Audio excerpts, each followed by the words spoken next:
Hello, welcome, friends and family of the Slow Parenting podcast, to another uh, exciting episode of your program, the Slow Parenting podcast. Thank you so very much for finding time to join us live, or as you get to watch this podcast um, through videos on YouTube.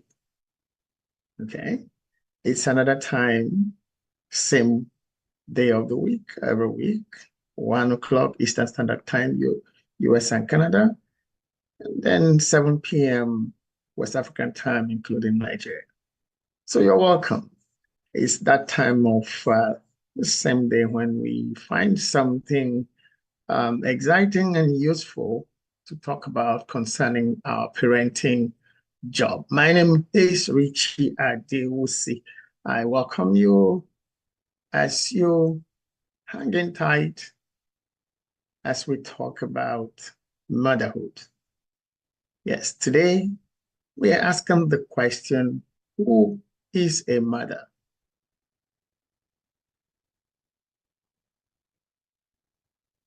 And then your answer could be one or two or three or more.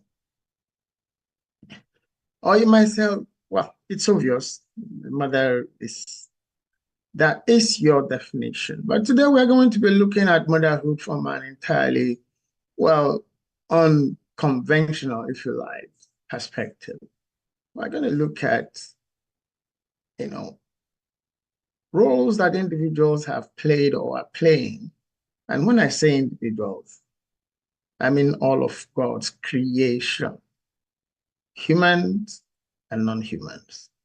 As a matter of fact, we're going to be learning some lessons from non-human subjects today and be asking ourselves if non-human subjects could play some kinds of role in terms of caring for babies, what should we then as human beings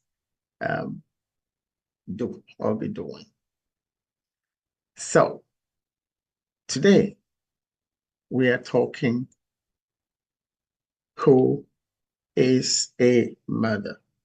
And my bosses at the backside asked a question in the narrative, if you like, description of today's program. They say, is it someone who that's a baby or a child? Or could mothers also be some other person who didn't biologically give birth to children or to a particular child, but cares for that child?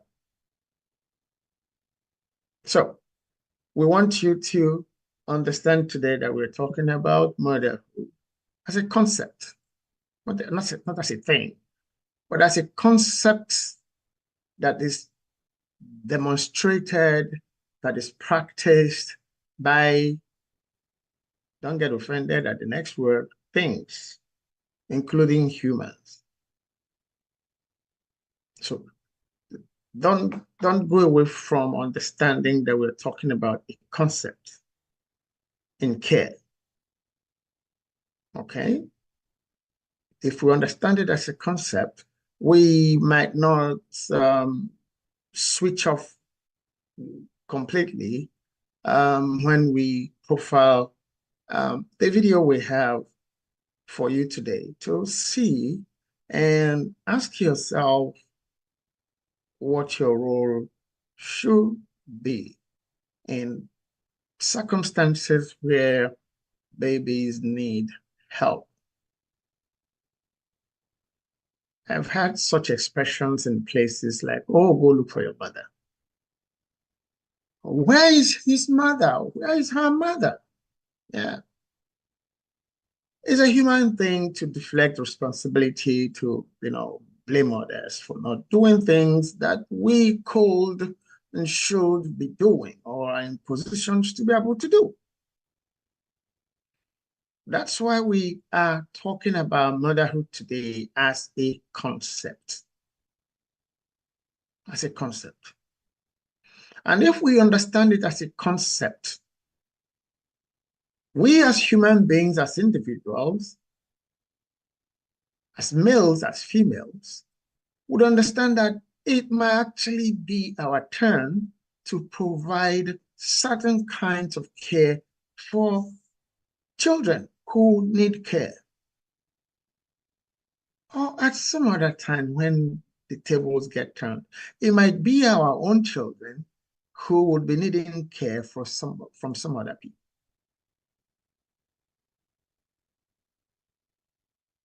So therein lies that saying, do unto others.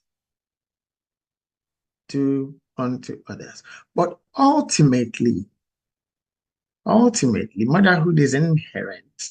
Caring is inherent in us. Some of us choose to suppress those inherent abilities to be able to care when caring is needed. While some people are just naturally, created for looking for those opportunities, and you might even be in a public transport and somebody goes, oh, what? And you'll be like, what's her problem? Why don't you just mind your business? It's our business to make sure that people around us are okay. If we are in positions to make them okay, especially babies, children. Okay, so who is a mother?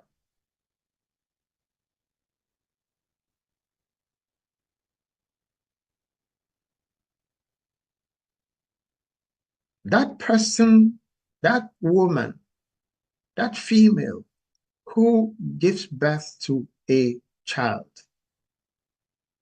and takes the child and puts the child away to wherever, I don't want to name specific places, and walks away. Is that a mother? Or those parents whose teenage daughter gets pregnant and gives birth to a baby?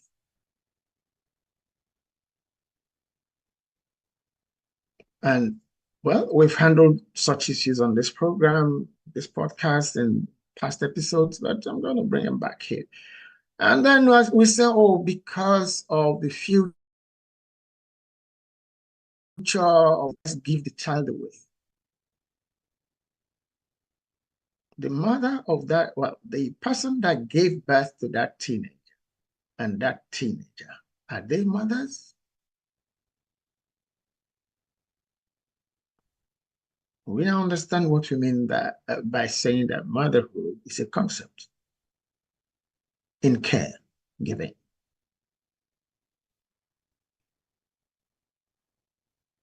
Okay? So if we, let's take that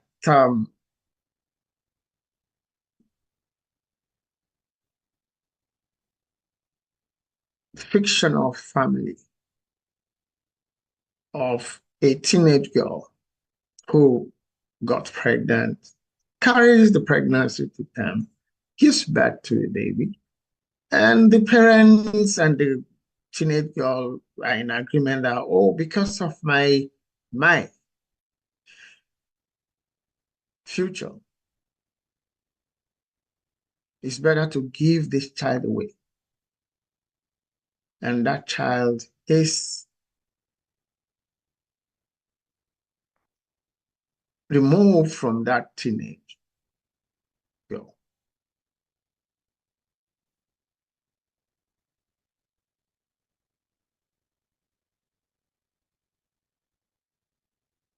Would the person who gets that child be the mother?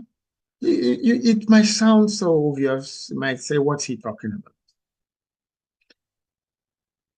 If biological mothers could walk away from their babies,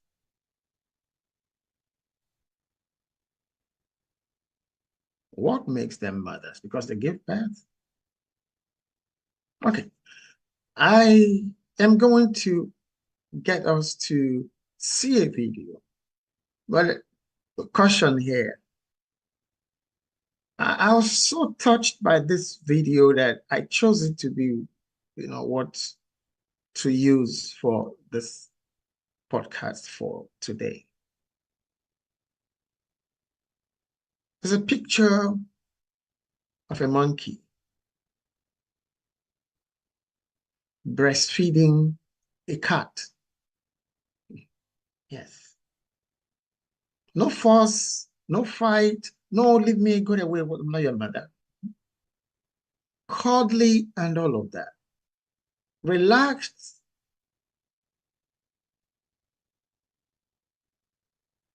A monkey and a cat. Can the difference be wider? What else could be more outrageous? A monkey and a cat. They are not even related by a long shot, except for they are mammals. So I'll let you watch the video. It's not long, it's a very short one. But we'll get back and then we'll talk more about who a mother is or who a mother could be. See you after the video.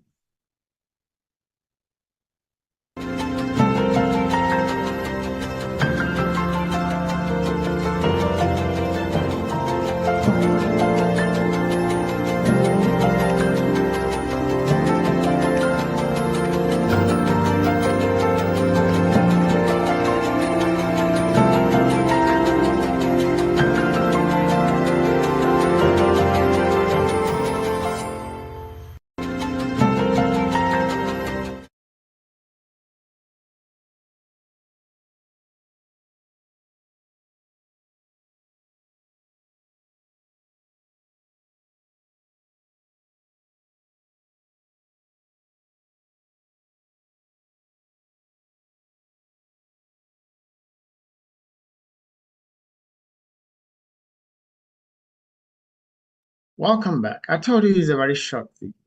Okay, it's a very short video, but then packed with a whole lot we could learn as humans. The monkey didn't stop to ask where is the mother of this. Okay, the monkey didn't stop to ask where is the mother of this cat. No, and the kitten didn't say, "Oh no, you don't look like my mother." No, there's no discrimination in that scenario. That feeling of care, about care from a mother to a needful child, welled up in the heart of that monkey for that kitten. And just took the kitten, cuddled it, and let it suckle.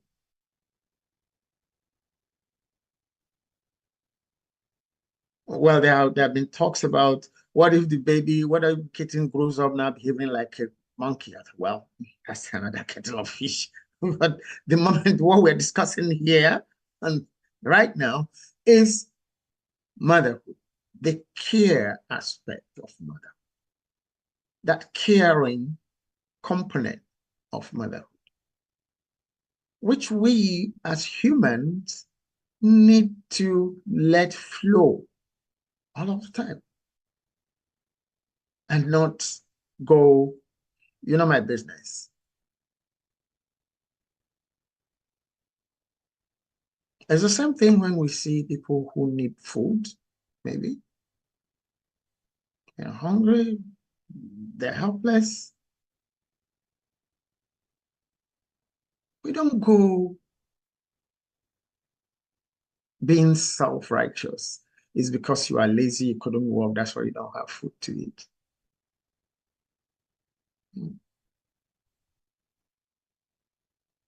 That monkey didn't have that self-righteous posture before it took that kitten and started breastfeeding. And if you go back and look at that video again, the kitten was so relaxed. Then the magic about it. Is it that, okay, we have a community member here asking a question. What if the mother, just a moment here, let's get to see what this question is. Sorry. It says here, what if the mother abandoned her child because she knows she can't give baby the proper care they need? Is she still a good mother? Well, the teenage girl who who in agreement with her family, I'm not even talking about, well, a teenage girl living alone or what. I'm talking about a teenage girl, well, because she has to go to school, she has to continue with her life. Her life. What about the life of the baby? So that same mother who abandoned, the word there, abandoned. There are 1 million things you can do to care for that baby. Your parents could also have had 1 million reasons to walk away from you, but they did not. They found a way. So not having money, there are things that should have happened before the issue of I don't have money to take care of this baby. That's a whole lot of further discussion, but then we'll come to it and we'll just briefly touch on it.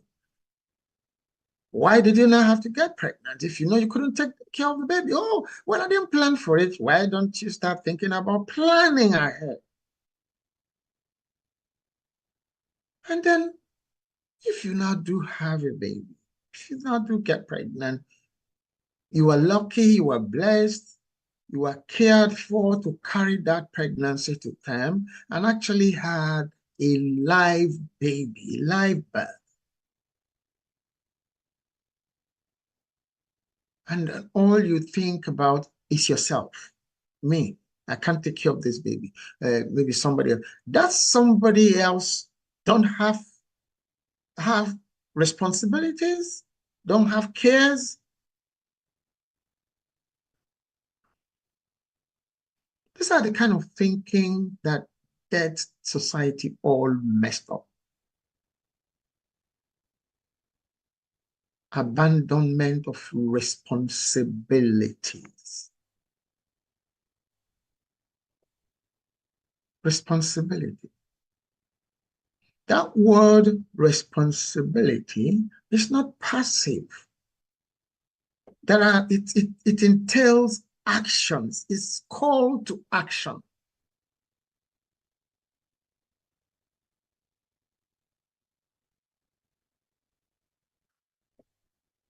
It's not easy. It's not easy. Let's now walk away from the video, the monkey and the kitten.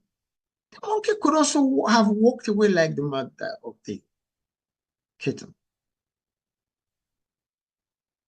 What makes it pertinent or possible for it to be a monkey that would have time to take care of a kitten and the mother of the kitten abandoned it? A whole lot of other reasons can come up with that. Maybe the mother of the kitten got run over by a vehicle or something, or fell inside a ditch and couldn't come out. Well, that's in the wild. That's wildlife.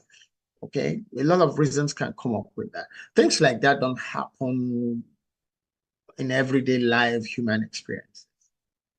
I mean, in a large scale, they happen in everyday human life human experience, but not like every second in every place. No, sometimes accidents happen, sometimes misfortunes happen, and babies are not abandoned in this case, but are deprived of their mothers, either by illness or an accident, or just some kind of misfortune that now just makes it to be that the mother is unalive. It's not available at all, can't be available.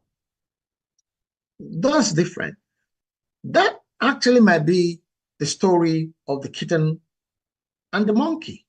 But we'll just use the video of the kitten and the monkey to say that if this could happen within the animal kingdom, well, animal kingdom is man, within animals now,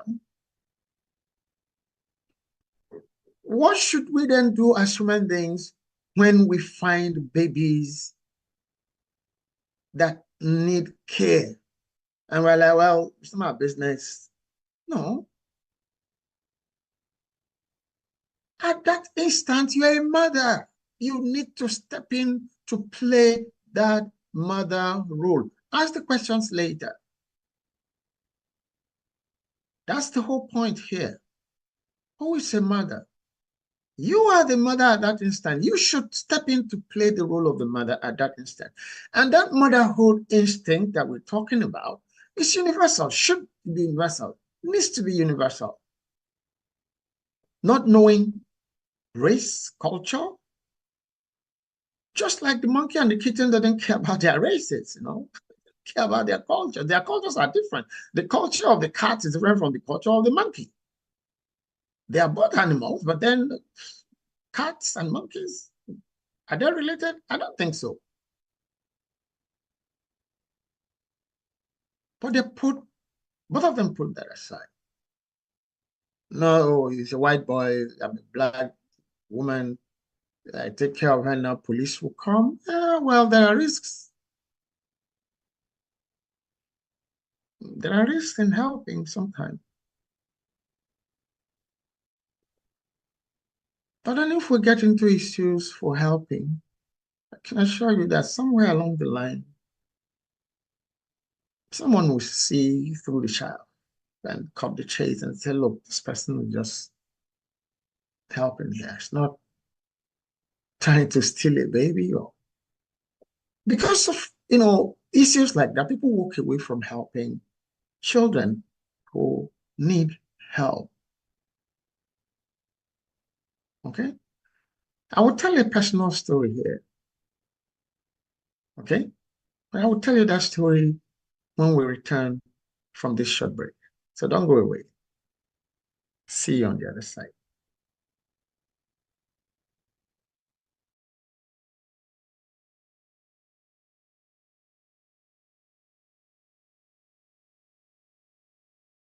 Don't wait to say you ask for it for a college age child or junior high school age child, senior high school age child to say, okay, don't worry, when you get there, you see. No, let the child have a good understanding of the consequences or the repercussions or the benefits of a given choice that that child is about to make or has made already.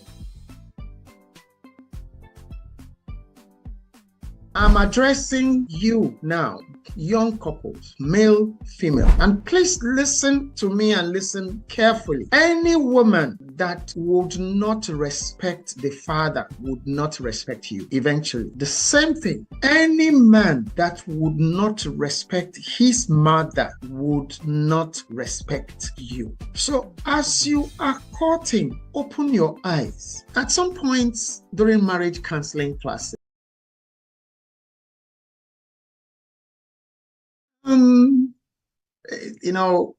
where I come from in Nigeria, father side, mother side, we love stories, we love folk tales.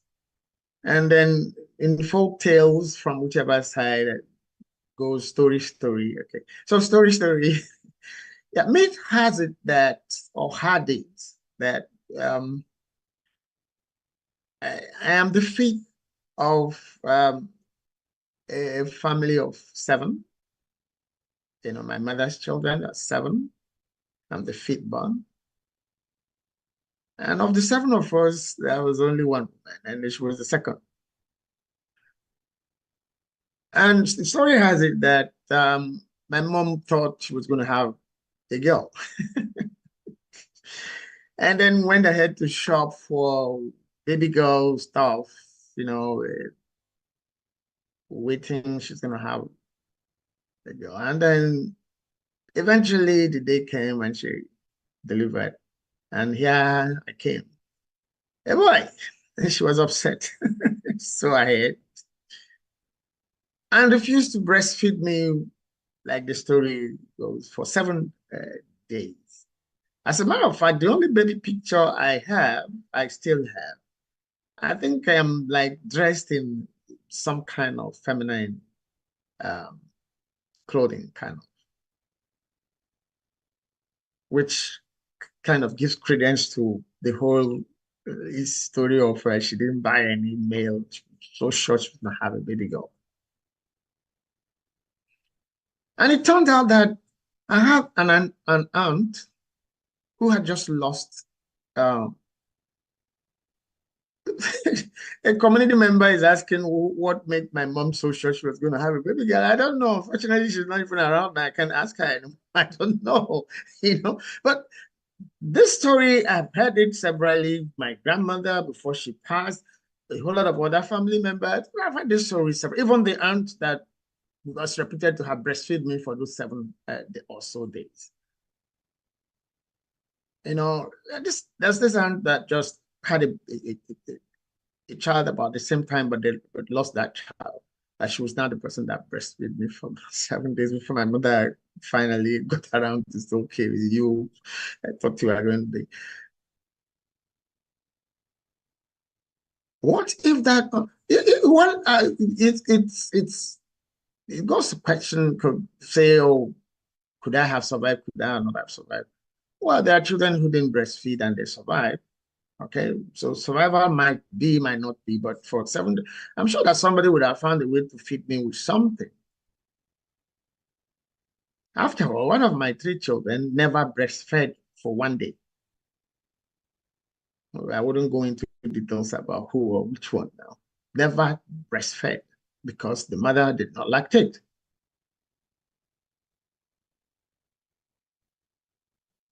Okay, so here's the thing: that my aunt that breastfed me. What if I said no, if the mother, I'm not his mother, and she's grieving. Or some people have come up with that, some very nice explanation. Or because she lost her child, she was still lactating, she needed to get rid of the breast milk and all of that. Well, story. So the monkey also needed to get rid of the breast milk. Yeah? I don't think so. It's just that, you know, kindness, that thing, that motherly instinct. So let me care for this person or for this thing or for this child. Is that instinct that I am appealing to you as a human being now? Because, like I said, we're talking about motherhood as a concept here. That instinct, that motherly instinct for caring for babies, for caring for children, for us to apply that instinct to responding to people in need, especially children, people who cannot or may not be in positions to help themselves. I'm appealing to us not to make a habit of walking away from situations and positions and circumstances which we could, at which we could really be the help that was needed, especially when it comes to children, helpless, needing help. Step in, be the mother, join the humanity team to keep humanity alive. Ask the questions later, give the explanations later.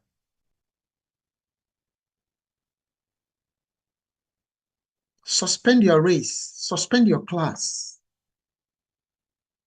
The monkey suspended its race and class to take in the kitten and breastfed the kitten, monkey and kitten. But here we are, human beings. He's black, he's brown, he's green, he's yellow, he's purple. I can't, no, it's not my class. No, no, no. That set of people, that dirty, we've had stories. I've seen videos online. Thank God for social media. I've seen videos online about children who were taking care of people who were not even their race. Now grown up and go looking for those women who took care of them as babies. In other climes, in other places, far away from where they are living their affluent lives and all. There's a particular one. I thought I was going to be able to find it to share it here. I couldn't find it before this program. The young man, now in his 40s, arrives where this elderly lady who's living in a village in Africa. And makes such wonderful provisions for this elderly lady who had forgotten maybe what she did in caring for that young man as a baby.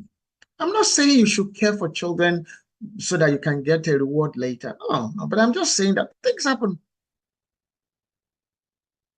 You know, things happen. Don't do things because you need to do things to be good. Don't do things expecting because you want a reward. No. If reward comes out of you caring, beautiful. Don't feel good that you were in a position to help, you were able to help, to save a life, to care for a child, to step in and play that role of a mother without questioning, without blaming, without condemning. That way, we would have lesser number of bitter human beings growing up in society and then venting their frustration on the larger society without actually knowing what their issues are. Yeah, most times. Sometimes the reason why a child would turn a new leaf or lead a better life, probably because of the love shown that child by somebody who might not even be his or her parent. I was having a discussion earlier today with somebody about, a niece. Yeah. About that person's niece who had just written her a letter, making requests for some Christmas gifts and, giving detailed description of what he wants. And I got to ask this person, where is the mother of this child? So, well, the mother is there with. Why is it you? Why are you the one that this child always prefers to say, well, we have a bond? Yes, that word bond. Have you ever been in a situation where you find that a child gets drawn more to you than the biological mother? Have you? If you're a woman, a man, even males, yeah. There are children who feel much more akin to people who are not their biological parents. I've witnessed in one of the number of such occasions, and it's okay. It seems like he likes to stay with you. He said, well, don't worry, we'll take him if he will join us. He can be with the children. And the child happily goes to join. It could be a neighbor. It could be, well, a relative. It happens.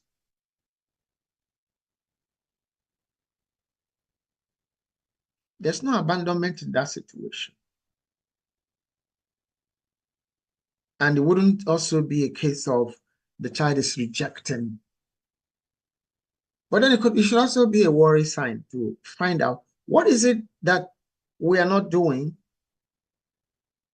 right with this child, to this child, that makes him or her prefer to be with other people. Who is a mother? Your child should feel bonded with you. That's why, that's what we're about, the Slow Parenting podcast or program or project. It's about that issue of family bonding. Here in the North, when I say North, I mean US, Canada, UK. Here in the North, there are a lot of heartbreaking stories about children who get taken away by social welfare from their families for one family issue or the. So much so now that some parents feel so intimidated that they can't even train their children to follow their cultural, traditional, religious, ethical family values. Oh, he will call the police if we say you should do the right thing. No. If, like we always say, like we'll continue to say, you have a mutual learning, starting with mutual communication relationship with your children, and you started early enough to say, this is who we are. Regardless of what happened between you and any of those children within the family, regardless of whichever part of the world you find yourselves, your issues will remain in that family. No one will call 911. No one will call police because someone is corrected or disciplined for misbehavior. Provided that the correction, the discipline is not overblown, taken out of proportion. If your children are bonded with you, they see a reason for which, if they see a reason to say, yes, this is our family, this is who we are here. Whatever happens in your family, I don't mean criminality now, whatever issues that come up in, they will say that's part of issues of their family. They won't involve third parties. They will see 911 as third parties. They will see the police as third parties. They would, in a situation where you have instituted two-way communication, mutual communication, where people are open, where people know their boundaries, where people know that they are free to say their mind respectfully, your children will tell you, but mom, but dad, yeah, I understand what you're saying, but then that level of punishment was too much. And you as a parent, as a mother, as a father, you could quickly apologize. There's nothing wrong with you apologizing. Motherhood doesn't say you say, oh, yes, I'm your mother. If I kill you, I can kill and make you alive. Oh, maybe you can. Maybe you then answer to the 911 call. That's not what we're talking about here. You are a mother if you give the needed care. You are a mother if you show up when you should show up. You are a mother if you are available. Showing up and being available are not exactly the same thing. You are a mother if you engender that trust. You see the trust that is between the monkey and the kitten? The kitten was so trusting that he was suckling and he was generally just relaxed, eyes closed. Nobody was struggling. And the monkey is not looking at what are you doing? Too quickly and just get the hell out of here. Go look for your mother. No, relax. You are a mother when the children around you make you their first point of call for any issue whatsoever. You're a mother. Whether you give birth to that child biologically or not. Now, let's turn to a different set of mothers now. Teachers. You are called teachers, yes? Okay. But then what people do not give you enough credit for or do not talk enough about is that you are actually parents by trust. Trust from the parents who have released their children to you to educate, yes, and trust from the children themselves who release themselves to you. So you are a parent by trust. You are a mother by trust. You're a teacher.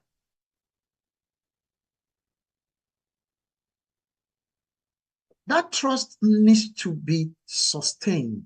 It needs to be oiled from both sides. Respect for each other's positions, each other's needs, each other's grounds, each other's viewpoints, based on those boundaries. Okay, a community member said, would you say a mother is more important than a father in nurturing? No, no. I wouldn't say a mother is more important in nurturing or a father is more important in nurturing. Each parent has unique roles to play in the life of any child.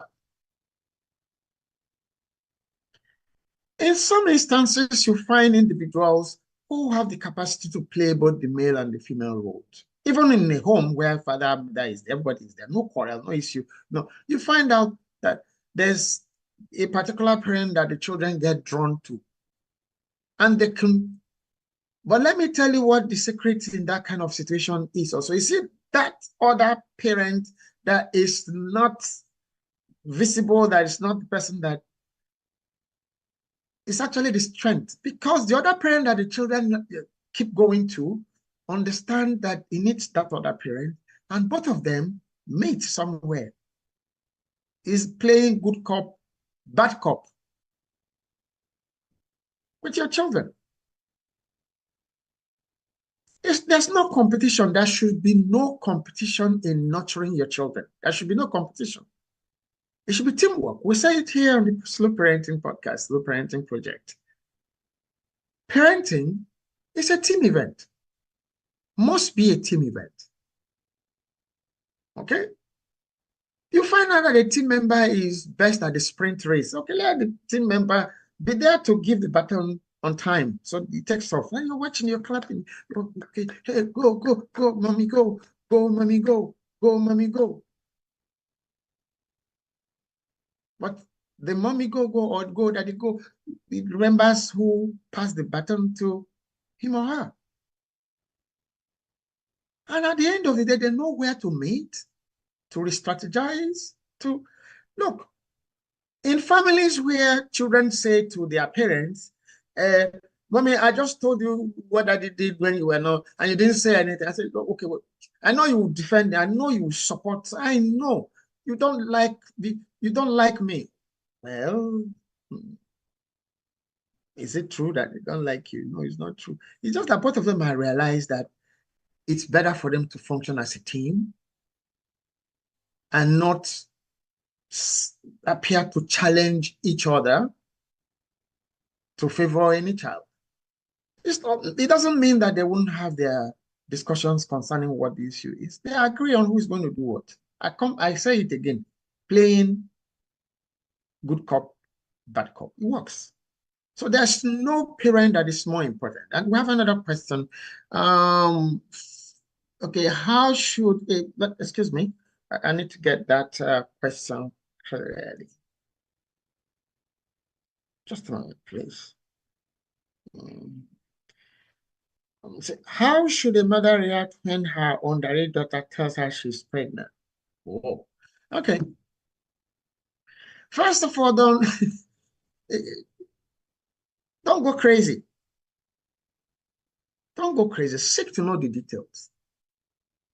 I'm not telling you it's easy, but the first thing to realize is that you didn't find out by yourself. From the question, the child came to say, I am pregnant. So it's not you finding out because she's having morning sickness or whatever. No, the child actually still trusts you to tell you, and didn't go ahead and start drinking or taking one concoction or the other to abort the pregnancy. No, trusted you to come to say, Mommy, I got to tell you something. Maybe she's been trying to tell you, maybe the child, but eventually it gets to say, Mommy, I'm pregnant. The question now is, what should you do? Support your child. The deed has been done already. Think of life. Protection for the young teenage girl that's pregnant, for the fetus in the womb. Seek medical advice. Be sure that the child is herself, the teenage girl, is healthy enough to be able to carry pregnancy to term. Okay? You can't do that on your own. You need to seek medical advice over that. Of course, the whole parenting feelings of disappointment, anger, frustration will happen. That will happen. They are normal. You are human. Yes, know that. But then you can't undo what's done. So the first thing should be the safety of this child and to be sure okay, he's pregnant. Okay, wait, calm down, calm down, calm down.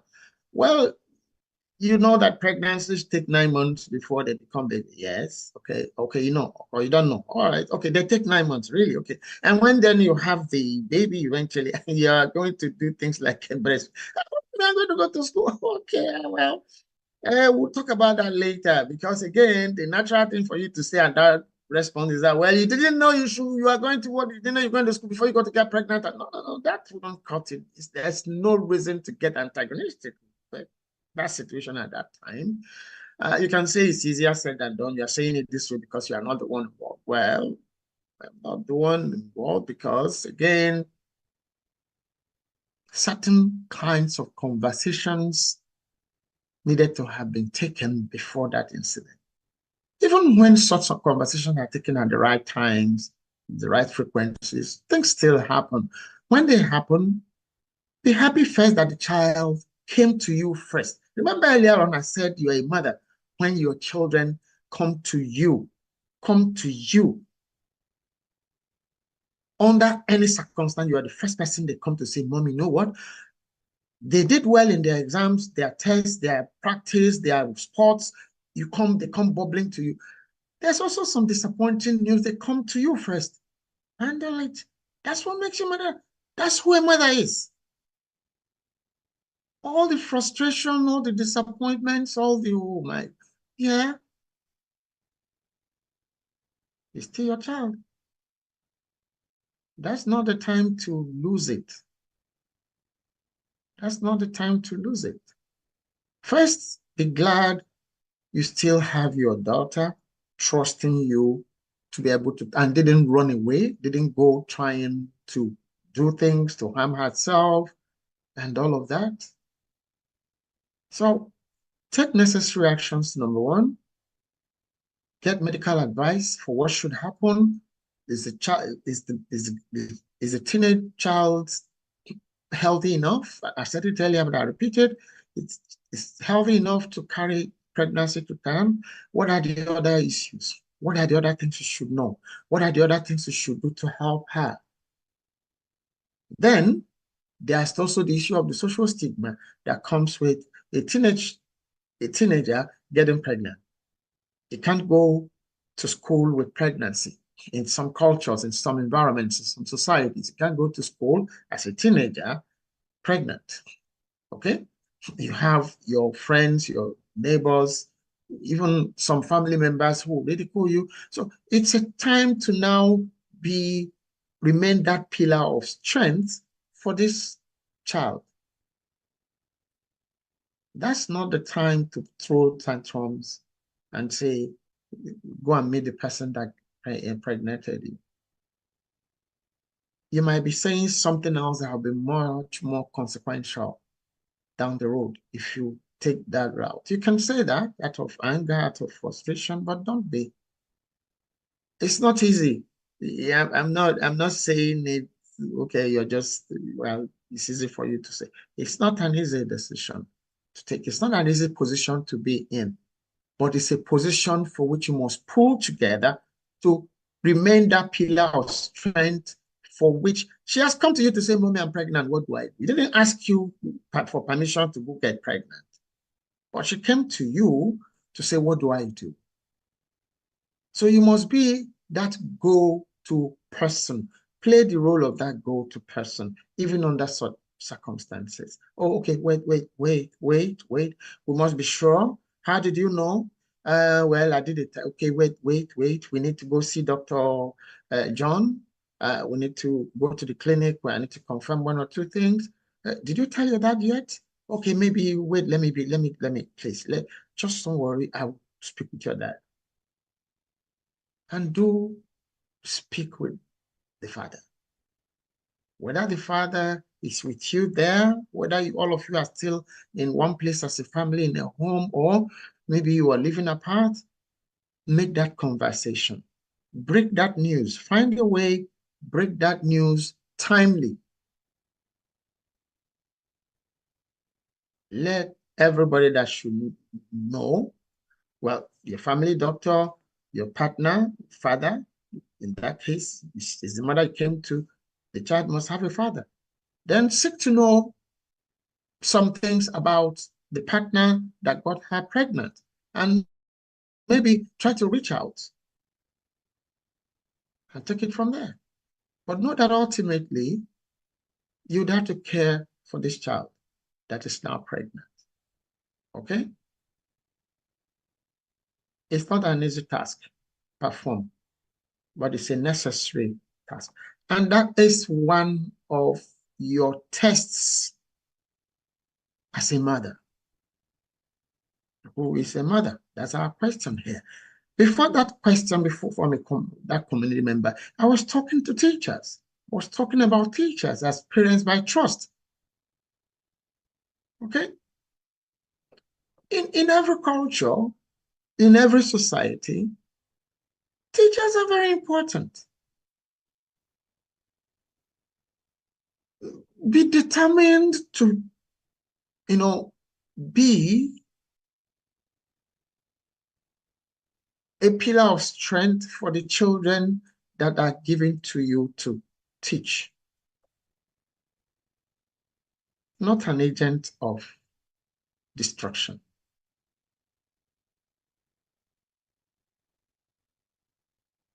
Be an individual as a teacher who will respect the culture, the tradition, the religion of the children who are put in your care. Don't rest on the law, the government, to now become an agent of destruction in families by way of indoctrinating the children who are put in your care to go contrary to their traditions, to their cultures, to their religion, to their family life, all in the name of rights and freedom. We always say, look, no matter how we cut this, life itself, even when you have been the best of parents, best of mother, there will always be that one child that in spite of whatever you might have done right all your life with that child, there will always be that one child that will decide to take the left turn. When you say go right, no, it's left. No matter how bonded you are as a family, there will always be that one child in the family that is inclined to take the phone and call 911 because he says it's time to go to bed and he still wants to watch one more movie. and you say, you're disturbing me, you're harassing me, and you phone 911, and they will come.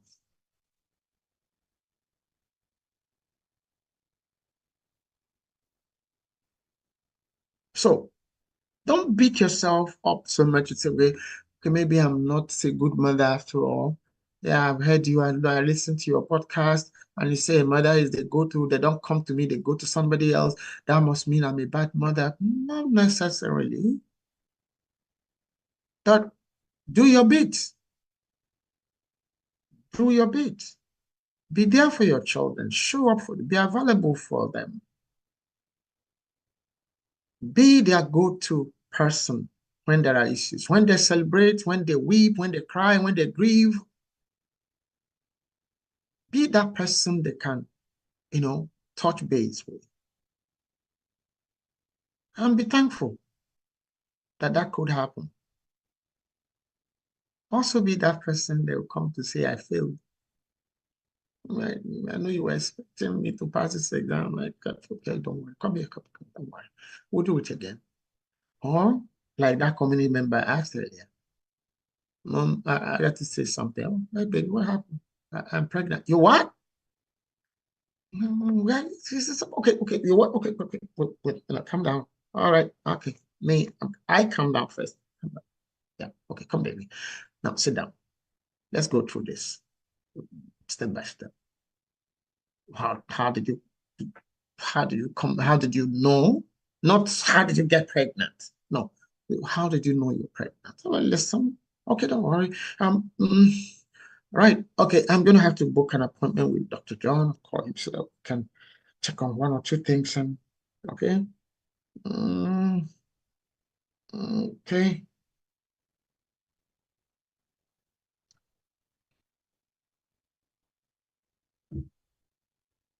And you do what you need to do as a mother. Remain that pillar of strength for yourself, for your baby girl, for your family. Because you know what? When you push that girl out, someone else will take her in. Someone else, whoever else. After all, as I begin to round up this program today, after all, a monkey took a kitten in. Remember that. Each time you are inclined to push a child out, to abandon a child, remember, a monkey took a kitten in to breastfeed. Let that resonate with you. Let it gain traction in your thinking, you're imagining when you're thinking about walking away, when you're thinking about abandoning, think about it. I repeat, a monkey took a kitten in to breastfeed. And so, people, that's it today for our podcast on the Slow Parenting Program. It's been a pleasure attending to you, um, taking your questions. Uh, it's another engaging episode. We appreciate your questions. I hope we are able to give some sensible responses to the questions. So make it a point of duty to ask your questions during the live stream. Even when the stream is ended, send us your questions on our YouTube channel. You can always go to YouTube, the Slow Parenting Podcast on YouTube. You'll find previous videos. You can always leave us your comments. You can send us an email. And then you can also check us out at other social media handles for short videos, for some other content relating to the slow parenting program. So until we come your way again, same time next week, or any other time, or anytime you choose to go to watch our videos on the Slow Parenting Podcast. But specifically for this live stream on YouTube, it is 1 p.m. Eastern Standard Time, US and Canada, and then 7 p.m. West African time, including Nigeria, every Wednesday. If you would like to join our live stream on YouTube, you can join us at those times, but then you can visit our YouTube channels for for videos, and then leave your comments. And please subscribe, support us, this program, subscribe, share to your friends, and like, okay? Would appreciate that very much. So my name is Richie Adewusi. Till I see you again in the next video. Bye-bye.